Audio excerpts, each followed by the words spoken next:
Bonjour, j'espère que vous allez bien. Je prie que la présence du Seigneur puisse vous remplir en ce moment qu'on va partager ensemble, alors que nous sommes en train de voir les premières paroles du Seigneur Jésus-Christ dans les évangiles. Et aujourd'hui, on va voir la première parole du Seigneur Jésus dans l'évangile de Jean. Et avant de le partager ensemble, le témoignage de Leïla de France, qui dit en 2019, les médecins m'avaient diagnostiqué une endométriose profonde qui touchait mes ovaires et mon rein droit, et il me disait que j'avais peu de chances d'avoir un bébé. En février 2022, je devais subir une opération, mais Dieu a permis que je ne le fasse pas. Il m'a parlé par le Saint-Esprit en me disant que je n'aurais pas besoin de cette opération car je suis déjà guéri et que je serais enceinte ce même mois. Vers la mi-février, j'ai commencé à avoir de fortes douleurs, comme des douleurs de règles. Cela a failli amener le doute. J'ai voulu me fortifier par une vidéo de guérison. Et Dieu a permis que je tombe sur le live Prière inspirée, Passion et guérison. Pendant que j'étais couché, je priais en langue tout en regardant la vidéo et je me suis endormi. Mais subitement, j'entends une voix qui me dit de me réveiller et j'entends le témoignage de cette femme dans la vidéo qui a été guérie de l'endométriose. Alors j'ai compris que Dieu voulait que je garde la foi. Cela m'a fortifié et m'a encouragé à croire. 2 semaines plus tard, je découvre que ma grossesse, comme me l'avait dit le Saint-Esprit. Après cela, le Seigneur m'a parlé dans un songe où il me disait qu'après mon accouchement, tout allait redevenir normal au niveau de mon utérus et de mes ovaires. Maintenant que j'ai accouché, le Seigneur a permis que je puisse avoir mes règles et gloire à Dieu, je n'ai plus de douleur. Je suis totalement guéri. Leïla, on se réjouit avec vous de cette guérison miraculeuse que le Seigneur vous a accordée. Le Seigneur est bon, le Seigneur est grand et glorieux. Et si vous aussi, vous avez l'endométriose ou une maladie de ce genre, eh bien que la puissance du Seigneur Jésus-Christ maintenant repose sur vous et que la gloire de Jésus-Christ vous touche là, dans votre intimité, comme le Saint-Esprit est descendu sur Marie et qu'elle est devenue enceinte par la puissance du Saint-Esprit, que la puissance du Saint-Esprit vienne sur vous maintenant et vous guérisse entièrement et complètement. Cela se passe ainsi, tout simplement par la foi. Recevez cette guérison et que la gloire du Seigneur Jésus-Christ vienne sur votre vie et vous amène demain à glorifier le Seigneur de cette guérison manifestée que vous recevez en cet instant par la foi, que cela vous soit accordé au nom de Jésus-Christ. Alors dans l'évangile de Jean, au chapitre 1, on va découvrir donc la première parole du Seigneur Jésus dans cet évangile et d'abord le contexte au verset 35. Il est écrit « Le lendemain, Jésus était encore là avec 2 de ses disciples. Il regarda Jésus qui passait et dit « Voici l'agneau de Dieu ». Les 2 disciples entendirent ces paroles et suivirent Jésus. Jésus se retourna, vit qu'ils le suivaient et leur dit « Que cherchez-vous » Ils lui dirent « Rabbi », ce qui se traduit « Maître », « Où demeures-tu » Il leur dit « Venez et vous verrez ». Ils allèrent et virent où il demeurait. Ils demeurèrent auprès de lui ce jour-là. C'était environ la 10e heure. Voici donc la première parole du Seigneur Jésus. « Que cherchez-vous » Et la deuxième parole « Venez et vous verrez ». On a vu hier que dans l'évangile de Luc, Jésus demande à Joseph et à Marie « Pourquoi me cherchez-vous » On a expliqué que c'était les motivations. Donc, le Seigneur pose au lecteur de la Bible cette question vis-à-vis de ses motivations. Pourquoi finalement me cherches-tu ? Quelles sont les motivations qui te poussent à chercher Jésus ? Est-ce que c'est la curiosité ? Est-ce que c'est la recherche de réponses ? Est-ce que tu cherches à voir Jésus le Sauveur ? Ici, Jésus demande « Que cherchez-vous » Et c'est complémentaire avec l'évangile de Luc, et pourtant dans un contexte complètement différent. Alors quand Jésus dit « Que cherchez-vous » il parle ici non seulement de la motivation, dans Luc on l'a vu, mais du but de notre recherche. Pourquoi cherches-tu Jésus ? C'est la question un peu différente d'hier. Hier, c'est quoi les motivations qui te poussent à chercher Jésus ? Mais aujourd'hui, quel est l'objet de tes recherches ? Est-ce que c'est une guérison ? Est-ce que c'est de l'argent? De la nourriture? Est-ce que c'est la paix? En fait, dans cette question, c'est un peu comme si Jésus veut qu'on puisse approfondir la recherche de nos motivations. Pourquoi me cherches-tu? Pourquoi cherches-tu Jésus? Alors, j'entends bien, j'imagine, ta réponse chrétienne, mais au fond, que cherches-tu vraiment? Quel est l'objet de ta recherche? Pour quelle raison tu cherches et tu suis Jésus? Et ça, c'est vraiment une question importante. Nous l'aimons, la parole de Dieu dit, parce qu'il nous a aimés le premier.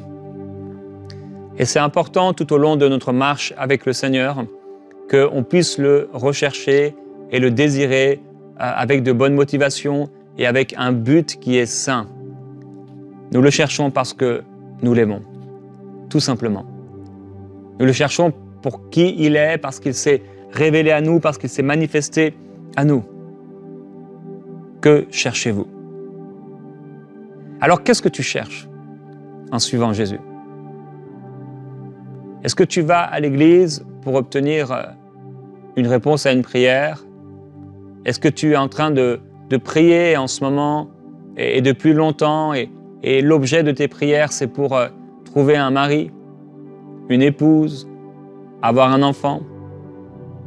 Est-ce que tes prières, est-ce que tu recherches Jésus? Est-ce que tu te consacres? Est-ce que tu as fait ce jeûne pour devenir riche? Devenir un homme ou une femme importante? Qu'est-ce qui t'anime? Qu'est-ce qui nous anime? Et dans la marche avec le Seigneur, on peut être parfois surpris de ce qui anime certains croyants. Pourquoi on est en train de suivre Jésus?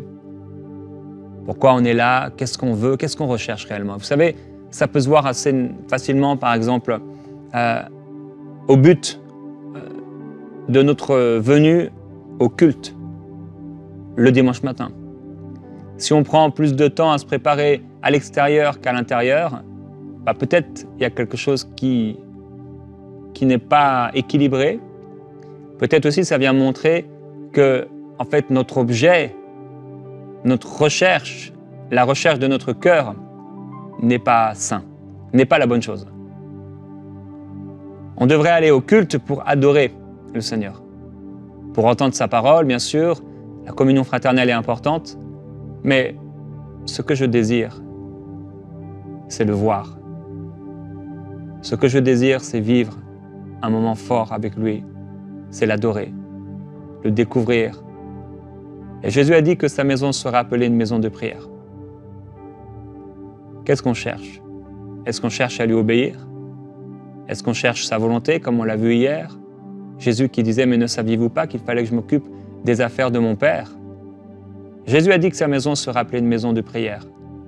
Et si on va à l'église que le dimanche matin, et que nous n'allons pas à l'église lorsqu'il s'agit de réunions de prière, il y a quelque chose dans notre cœur qui n'est pas normal, qui n'est pas équilibré. Parce qu'en réalité, finalement, on suit Jésus à notre sauce et on fait les choses à notre sauce selon ce qu'on pense être bien. On pense que la vie chrétienne devrait être vécue comme ça.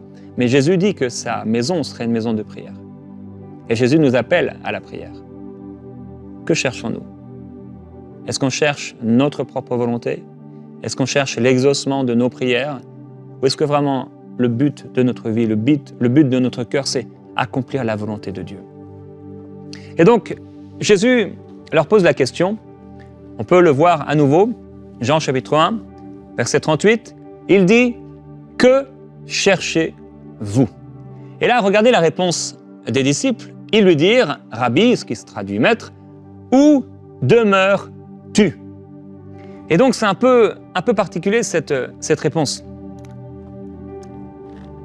Jésus est en train de leur dire « Que cherchez-vous » Et ils disent « Où est ta maison? Où est-ce que tu loges » Là, on peut se poser la question, mais finalement, est-ce qu'ils étaient juste curieux en voulant voir où pouvait habiter ce chef religieux, ce prophète, En tout cas, il n'en était pas encore arrivé au point de ne le chercher que lui. Parce que ce qu'il cherchait, c'était sa maison.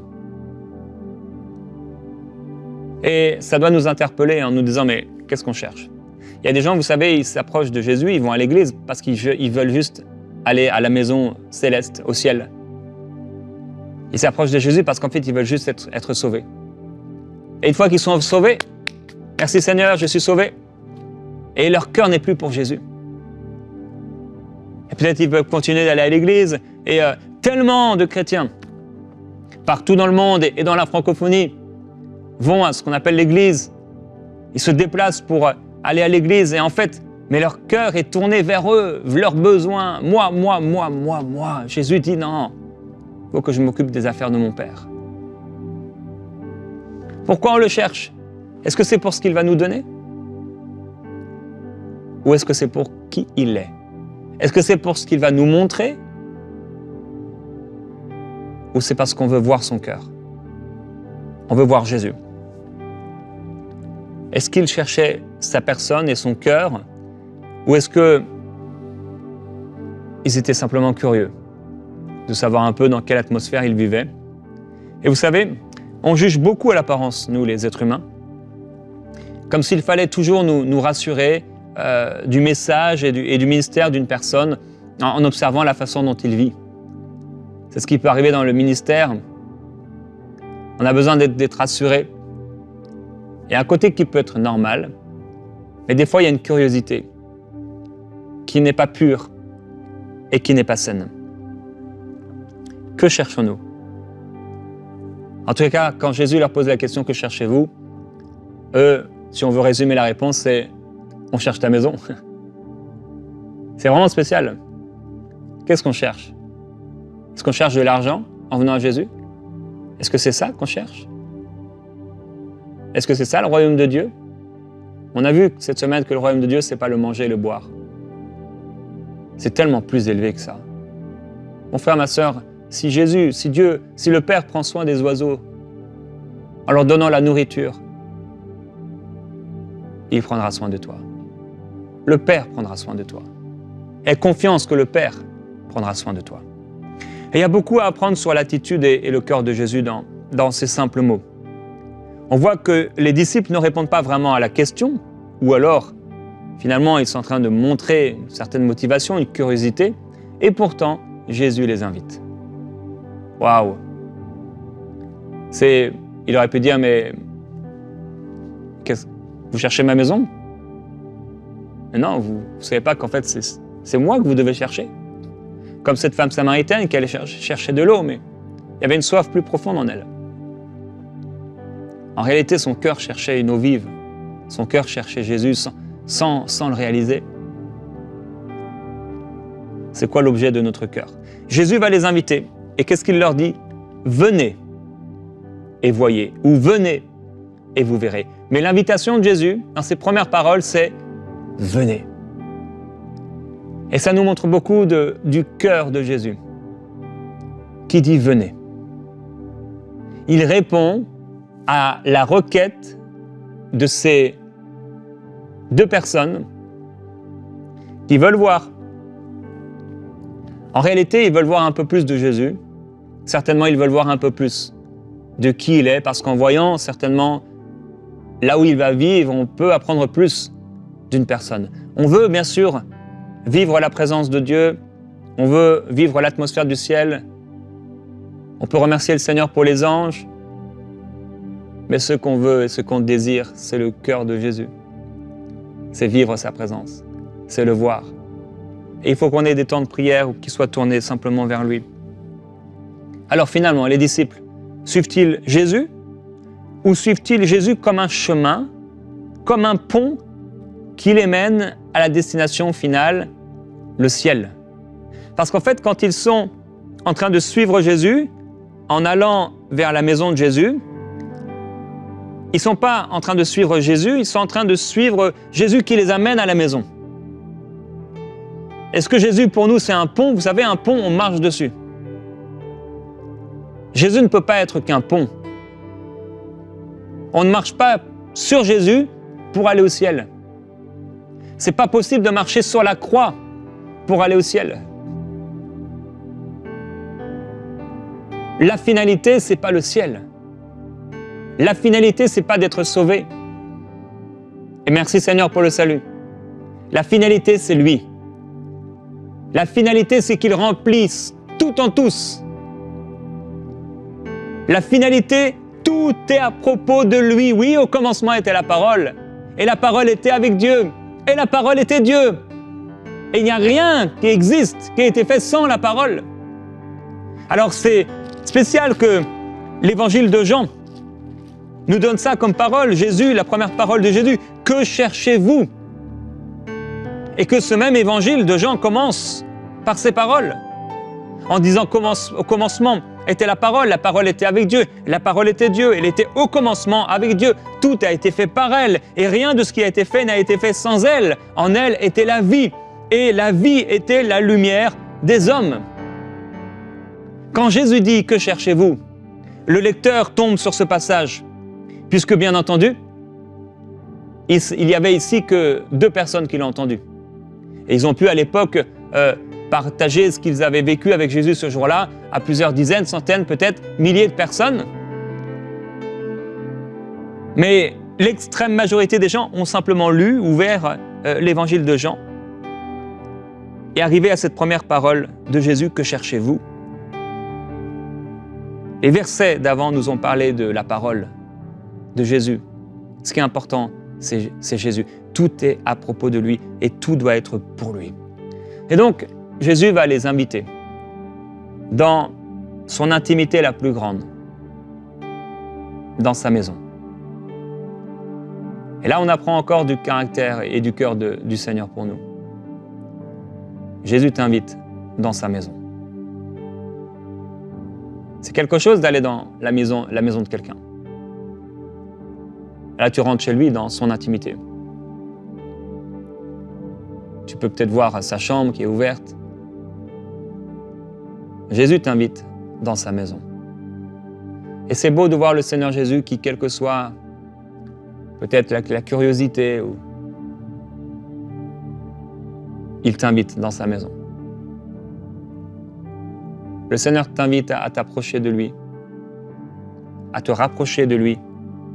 Et on peut voir aussi dans ce passage que, en fait, Jésus est simple. Vraiment, il y a une telle simplicité. On parle du Fils de Dieu. Aujourd'hui, il y a tellement de protocoles, de choses mises en place, des hommes de Dieu. Il y a des gens qui se prosternent devant des hommes de Dieu. Je reviendrai sur ça prochainement, dans une émission. Mais Jésus est tout simple. Venez et vous verrez. Il y a une telle simplicité dans le Seigneur. Jésus nous invite à voir et à découvrir. Il dit, vous verrez. Donc, il nous invite non seulement à venir, mais ensuite, il nous invite à voir. Peut-être tu m'entends aujourd'hui et je ne sais pas quelles sont les motivations de ton cœur, ce qui t'a poussé à suivre Jésus, mais il est tellement simple, tellement amour, qu'il te dit viens. Et tu peux connaître le Seigneur depuis longtemps. Et il te dit viens. Le Seigneur te dit viens. Viens et vois. Viens et tu verras. Et il y a plusieurs types de personnes. Certains, vous m'entendez, et vous n'avez pas encore fait le pas, même de vous adresser à lui. D'autres, vous vous êtes adressé à lui et vous avez commencé à marcher sur le chemin, mais en fait, vous avez vu Jésus comme un pont, juste comme un moyen d'être sauvé. Mais Jésus n'est pas un moyen. Jésus n'est pas un outil. Jésus n'est pas un instrument. Il n'est pas un outil qu'on utilise, un clou sur lequel on frappe pour que la porte de notre vie soit bien mise.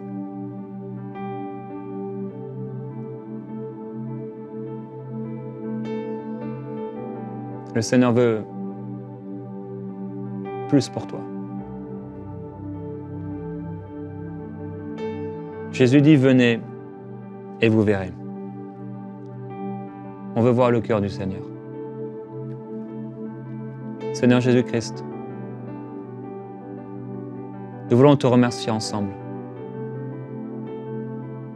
pour l'amour infini et grand que tu as. Nous voulons te remercier parce que devant cet appel de ceux qui sont devenus tes disciples, tu ne les as pas rejetés. Tu n'as pas refusé qu'ils te suivent. Tu n'es pas venu juger les motivations de leur cœur, mais tu les as accueillis. Et tu leur as permis d'entrer dans ton intimité la plus grande, dans ta maison. Père, je prie aujourd'hui pour mes frères et mes sœurs. Il y en a beaucoup qui sont en train de te suivre, mais les motivations de leur cœur et le but de leur recherche, c'est détourné. Et ils ne te cherchent plus pour les bonnes raisons. Ils te cherchent comme la foule qui te suivait parce que tu leur avais donné à manger.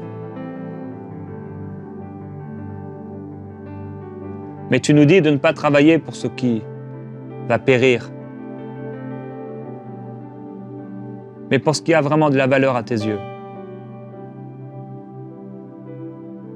Père, je prie pour une plus grande soif, une plus grande faim pour ton peuple. Merci pour ta simplicité, Jésus.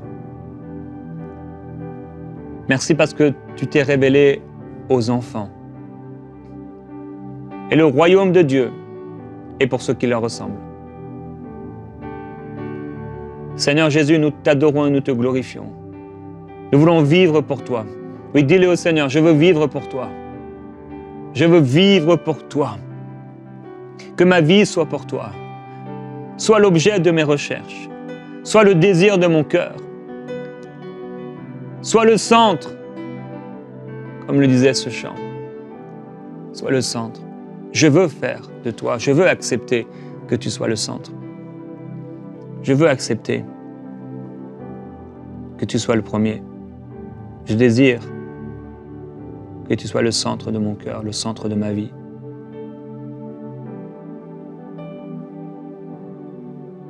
La parole de Dieu dit, approchez-vous de Dieu, il s'approchera de vous. Père, je prie pour cet échange, cette communication, ce partage, cette communion, cette intimité avec cette personne qui m'écoute. Tu vois, Père, comment son cœur a pu être inquiété. Peut-être même son cœur a commencé à se détourner. Et comme Marthe, elle s'est inquiétée pour peu de choses. Comme Marthe, elle t'accueille dans sa maison encore aujourd'hui, mais son cœur s'est éloigné. Elle ne se prosterne plus à tes pieds pour t'entendre. Elle ne prend plus le temps avec toi d'entendre ton cœur. Et elle est souvent, pour ne pas dire toujours, à la recherche de choses pour elle-même. Et Père, je prie qu'elle vive pour toi, qu'elle te soit consacrée. Nous voulons être consacrés pour toi.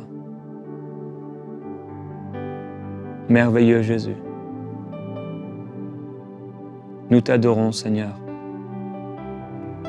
Tu es glorieux, tu es grand, tu es saint. Nous t'aimons, Jésus. Nous t'adorons. Remercie le Seigneur là où tu te trouves. Remercie-le pour son amour. Remercie-le.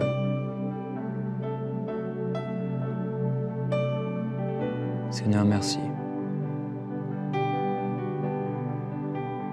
Qu'il y ait des décisions qui soient prises. Tu réalises que il y a des mauvais motifs, il y a des mauvaises motivations. Tu n'as plus un cœur pour le Seigneur. Il n'y a plus de passion. Il n'y a plus de zèle. Il n'y a plus cette ferveur, cet amour pour Jésus. Et tu t'es détourné de la simplicité de Christ pour te tourner vers des supercheries, vers toutes sortes de choses,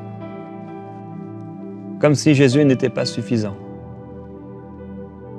La lettre tue, mais l'esprit vivifie. Et Père, je prie pour toutes les personnes qui peuvent aller de réunion en réunion et passer de prédicateur en prédicateur et de livre en livre. Ta parole nous parle de ces femmes qui entendent, mais elles ne progressent jamais. Père, je prie que tes enfants puissent revenir à leur premier amour pour toi. Nous voulons, Seigneur Jésus, être toujours dans ce premier amour pour toi.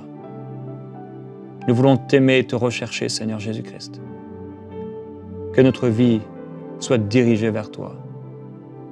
Que ma vie soit dirigée vers toi. Merveilleux Jésus.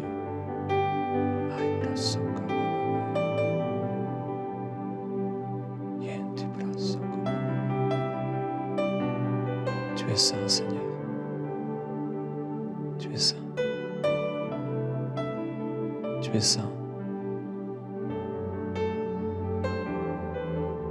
Merveilleux Jésus. Nous voulons vivre pour toi.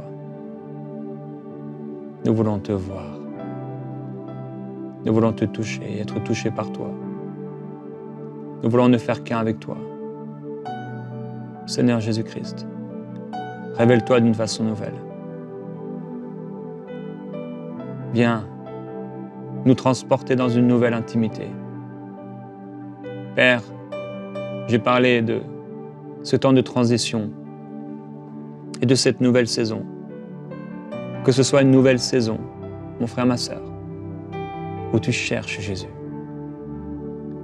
Que ce soit une nouvelle saison où ton amour, cet amour que tu avais quand tu l'as rencontré, cette ferveur que tu avais, ces temps que tu prenais avec lui, où tu l'adorais, tu venais pas pour autre chose dans la prière que de l'adorer, pour le prier, pour l'aimer, que tu puisses le vivre à nouveau.